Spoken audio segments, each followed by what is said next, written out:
So let's start our competition today with our first speaker, Miss Siti Nooraimi Jamaludin with Move On People. I have a question for all of us to ponder upon. Have you ever been trapped in your life? You're stuck. You're stuck, and you cannot move forward, neither backward. You cannot move forward, neither backward. You're stuck in the same place. You're stuck in the same place.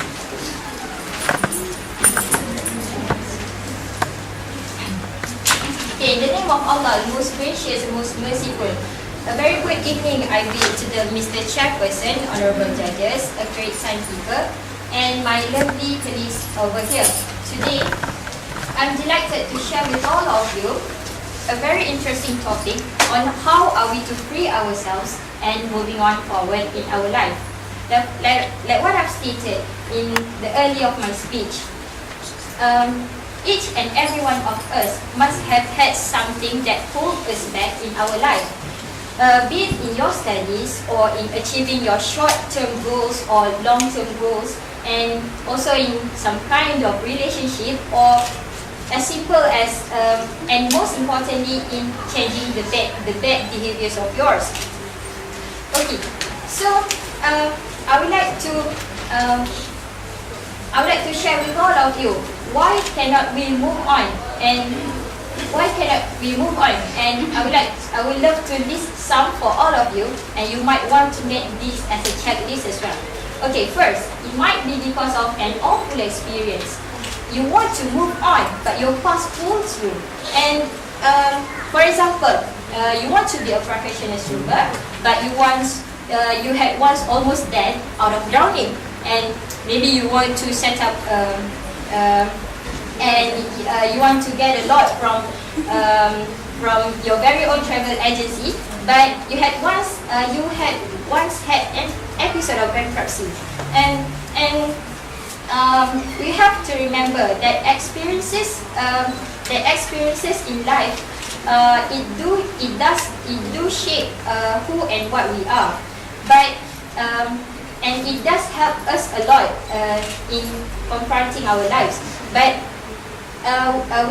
sometimes experiences will hold us back, and it is utmost important for us to carefully differentiate between getting lessons from the past and also moving on and also improving ourselves for a brighter future. And secondly, people tend not to move on because of the limitations that they have put to themselves. And what is more pathetic, these limitations are put without they even first trying. And okay. And thirdly, people cannot move on and get to what they have been dreaming for simply because of afraid of other people's judgment. Okay. For example, and it becomes worse. And it becomes worse when you are the type of person who would.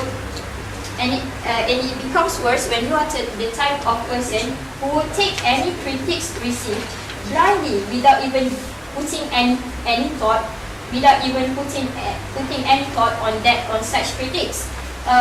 People say you are too young to speak out your voice, and then you say, yeah, I shouldn't speak out my mind. And people say your Arabic slang is weird, and then you say, yeah, I should stop talking Arabic after this, and so on, and the list goes on. And ladies and gentlemen,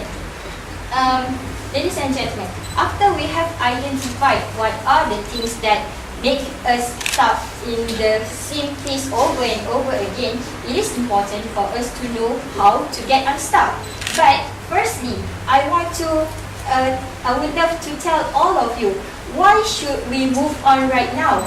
And by right now, I mean at this very moment when we are still students, and we are still young, we are still brilliant, and we are still energetic students. And Okay, firstly, the reason is strongly because we are the future's leaders. Who do you think will take the place of Dr. Sri Liao Tong Lai as the Minister of Health in the next 20 years? And who do you think will be the next Dr. Nuhaya, an excellent ophthalmologist and even a great motivator? And I would love to remind all of you here that these figures, they were excellent long before they become a well-known people. No? For example, Dr. Mohaya, she was a debater in her secondary schools, and she was the first female student to be appointed as a receiver of Anugerah Topuan Raha in 1982 in UKM, that was given to the best student available in the campus, ladies and gentlemen. And I think with this fact, it is clear enough for all of us to ponder upon that we are the one who will shape the futures in the next 20 to 30 years. And I have to remind you that this 20 to 30 years is not a very long of time. If you do not start moving on right now, we will regret it later because we couldn't find any time or strength to do so. And another fact that I love to highlight here is that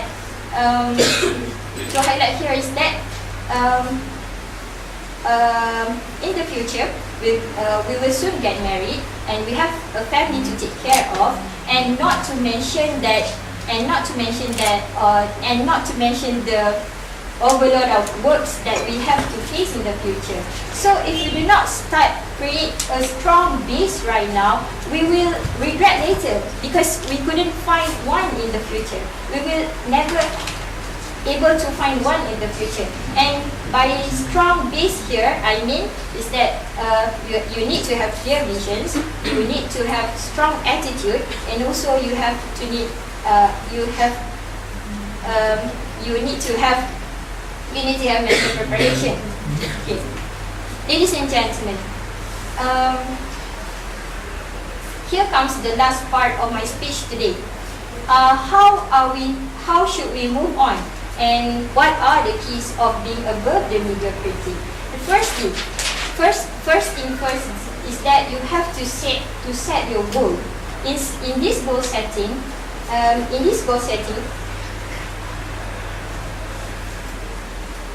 you have to know where you came from and where do you want to go, and where do you want to go. And it is also all about knowing your abilities and make full use of it, and also identify your weaknesses so that you will be able to overcome it later on. And it is never a fault for you to aim higher than what you think is the highest for you. And as the saying goes, try to reach for the stars. So if you fall, you will fall on the clouds. Okay, you will still be in a higher rank. Okay, and after you have done setting up your goals, it is important for you to work for it. As the saying goes, you plan your work and you work your plan. It is as simple as that. Talking about working your plan, there is no doubt that achieving success is truly a hard work, and that is why a strong attitude, a good attitude is needed here. You have to act positively, you have to think positively, you have to be able to be patient, you have to be able to follow the schedule, and so on and so forth. And another thing to ponder here is that you have to stop worrying of other people's judgment.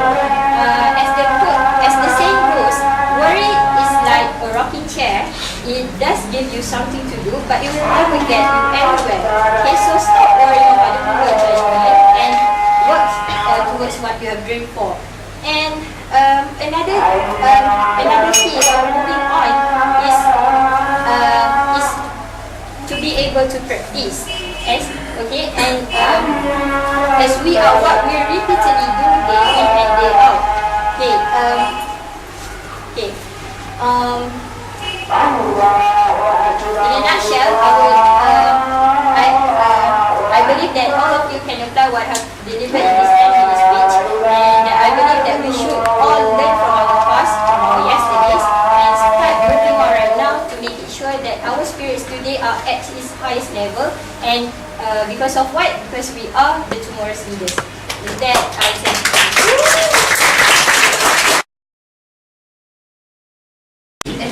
In the name of Allah, most gracious and most merciful, Assalamualaikum warahmatullah, and a very good evening to all the members of the vlog. It's me again, Siti Nooraimi Jamaludin, standing before you to deliver a speech, an impromptu speech today. And I got a question, and it sounds like this. If you are a billionaire and you are in charge of the betterment of the health industry in Malaysia, what will you do and why would you do that? Okay, first of all, if I'm a billionaire, of course there are lots of things that I can do. First of all, I would like to set up as many medical centers as I can, and these medical centers also offer free services for the needies, and also these medical centers it has its certain level of standard. I mean, like what we see in Malaysia right now, General Hospital of Kelang, it is it is much different from the new General Hospital in Temerloh. There are so much lack in General Hospital of Kelang, and first, as a billionaire, I would upgrade the building of the hospitals and upgrade the system, and maybe I would set a computerized way of keeping the patients' record, etc., etc.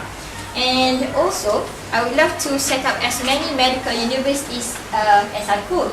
This is because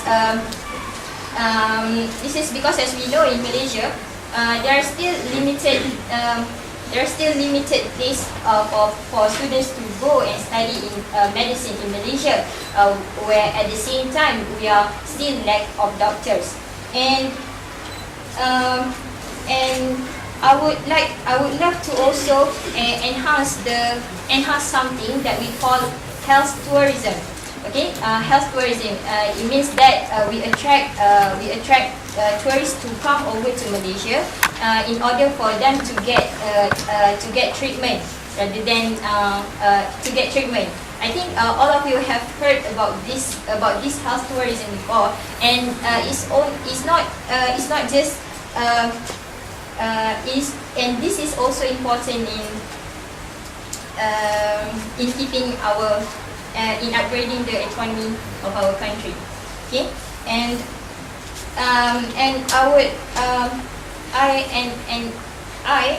as a billionaire, I would also love to make bonds with universities, with medical schools overseas. It means like we can actually bring Cairo University over there to Malaysia for students to get the chances to study and become good doctors. And last but not least, I am thinking of supplying medical instruments and medical equipments to very poor countries, such as third world countries. Like I don't know if you realize this or not. Countries like Japan, they do provide some sort of ambulance in Egypt, over here in Egypt, you know? And this is such a very kind act that we can actually do. Okay. And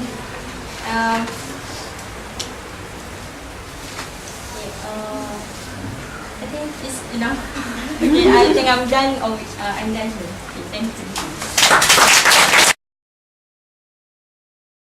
Emphasis, but we, the judges, noticed that your prepared speech wasn't that smooth. it's a bit interrupted. And it's filled with too much of things like that. You have to improve on this. And then your contents is very good, very well structured.